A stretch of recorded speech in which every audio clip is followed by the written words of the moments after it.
एक 15 साल की नाबालिग लड़की स्कूल ड्रेस में 8 किलोमीटर तक नीचे बिना किसी कपड़ों के करीब 2.5 घंटे तक लोगों से मदद मांगती रही। कोई उसे खाना दे दो, कोई उसके घर वालों से उसकी बात करवा दो। उसके पैर खून से सने हुए थे। वो लोगों के घर घर जाके खटखटाती रही। रोड पे जो लोग मिले उनसे मदद मांगती रही, लेकिन उन्होंने पागल का करार देकर उसको आगे भगा दिया। किसी ने उसको भिखारी समझा। शुरू में पुलिस ने भी जो रिपोर्ट लिखी उसमें उसको भिखारी और दिमागी रूप से असहज बताया गया। ये कहानी शुरू होती है 24 सितंबर संडे से। मध्य प्रदेश के सतना डिस्ट्रिक्ट में 8वीं क्लास में पढ़ने वाली एक लड़की स्कॉलरशिप का एग्जाम देने के लिए 7 लड़कियों के साथ ऑटो में बैठती है। सेंटर में पहुंचने के बाद उसे पता लगता है कि ये सेंटर उसका नहीं है और उसके बाद वो उस स्कूल में दाखिल नहीं हो पाती और फिर उसकी जिंदगी का सबसे बुरा सफर शुरू होता है।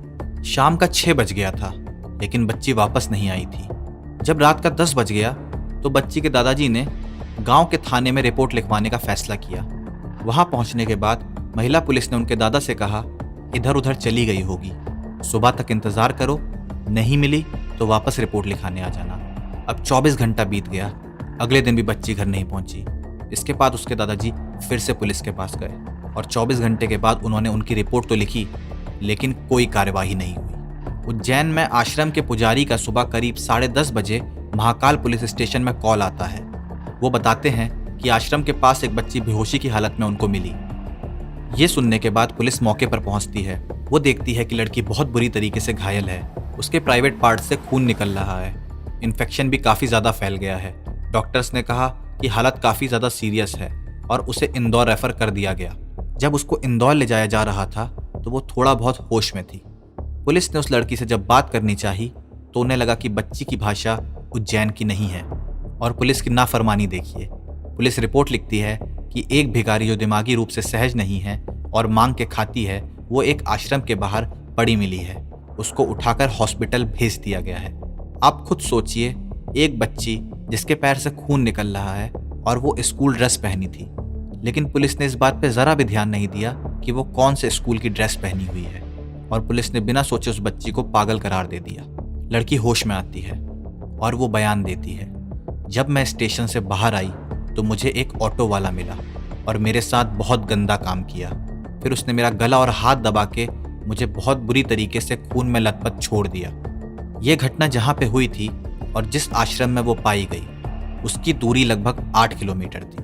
वो रात भर वहीं पड़ी रही और सुबह उठने के बाद खून से लथपथ नग्न हालत में वो 8 किलोमीटर की दूरी तय करती है। इस बीच बहुत सारे लोग उसको मिलते हैं, लेकिन कोई जवाब नहीं देता, कोई उसकी मदद नहीं करता। थक हार के वो बहुत सारे घरों की घंटी भी बजाती है, लेकिन उसको आगे बढ़ बोल के निकाल दिया जाता है। जब 8 किलोमीटर तक उसकी किसी ने मदद नहीं की तो वो हार गई और एक आश्रम के सामने जाके बेहोश हो गई। उस पर तब एक पुजारी का ध्यान गया। उन्होंने उसे उठाया, कपड़े दिए, खाना खिलाया और फिर पुलिस को जानकारी दी। तो अब सवाल आता है कि ये सब हुआ कैसे? वो आखिरकार 700 किलोमीटर दूर अपने गांव से उज्जैन पहुंची कैसे? दरअसल जब बच्ची का सेंटर में नाम नहीं आया तो वो कंफ्यूज हो गई। उसको लगा कि शायद दूसरे गांव में उसका सेंटर पड़ा। वो पास के रेलवे स्टेशन पहुंचकर सुप्रा एक्सप्रेस में बैठ गई जो सीधा इंदौर जाती थी। ट्रेन कहीं नहीं रुकी और रात के 12 बजे उज्जैन पहुंच गई। अब लड़की अपने घर से 700 किलोमीटर दूर उज्जैन में थी। रात का 12 बज रहा था। वो स्कूल ड्रेस में। उसे कुछ समझ नहीं आ रहा कि उसे कहाँ जाना है और वो वहाँ की लोकल भाषा बोल भी नहीं पाती थी। ये सब वहाँ के ऑटो वाले भी देख रहे थे और एक भरत नाम के ऑटो वाले ने उसको सुनसान जगह पर ले जाकर उसका रेप किया। उसके एक साथी ऑटो वाले ने उसका रेप तो नहीं किया, लेकिन उसको सड़क किनारे छोड़ दिया और भरत की सबूत मिटाने में मदद की। अब सवाल आता है कि पुलिस उस ऑटो वाले तक कैसे पहुंची? दरअसल जब उज्जैन के डॉक्टर ने बताया कि लड़की के साथ रेप हुआ है तो पुलिस को लगा कि शायद उन्होंने गलत रिपोर्ट लिख दी और इसके साथ अगले दिन मंगलवार को ये खबर मीडिया तक पहुंच गई और लोकल अखबार ने ये खबर छाप दी। वो खबर उस लड़की के गांव के एक आदमी ने पढ़ी। फिर वो उसकी स्कूल ड्रेस भी पहचान गया कि ये तो उसके गांव की है। उसने उसके दादाजी को जाकर खबर दी। उसके दादा ने फोटो देखी और पहचान गए कि ये मेरी पोती है। ये खबर अखबार में आने के बाद पुलिस एक्टिव होती है। वो लगभग 800 सीसीटीवी खंगालना शुरू करती है।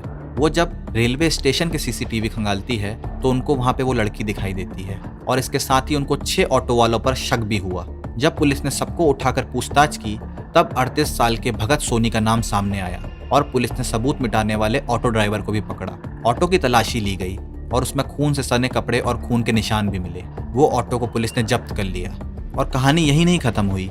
जब भगत सोनी को लेकर वो उस जगह पर पहुंची जहां पे इस घटना को अंजाम दिया गया था, तो मौका पाकर वो पुलिस से भागने की कोशिश करता है।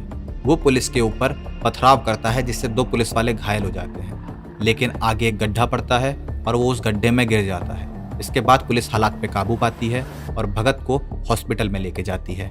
फिलहाल उस पर पॉस्को एक्ट से लेकर सारी धाराएं लगा दी गई हैं। दोस्तों, मेरे हिसाब से इस कहानी में सिर्फ ऑटो वाला जिम्मेदार नहीं है।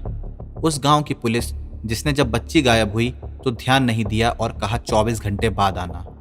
8 किलोमीटर के वो लोग जिसने उस बच्ची को देखा लेकिन उसे देखकर अनदेखा कर दिया। उज्जैन की पुलिस जिसने उसे पागल करार देके केस रफा दफा करने की कोशिश की। मेरे हिसाब से सारे के सारे उतने ही दोषी हैं। आपकी क्या राय है इस केस में? कमेंट में हमें ज़रूर बताइए। हम इस चैनल पे हर हफ्ते कहानियां लेके आते हैं। हम इस चैनल पे हर हफ्ते 2 से 3 क्राइम की कहानियां लेके आते हैं। तो ऐसी ही कहानियां सुनने के लिए इस चैनल को सब्सक्राइब करें और वीडियो को लाइक करें। मिलते हैं आपसे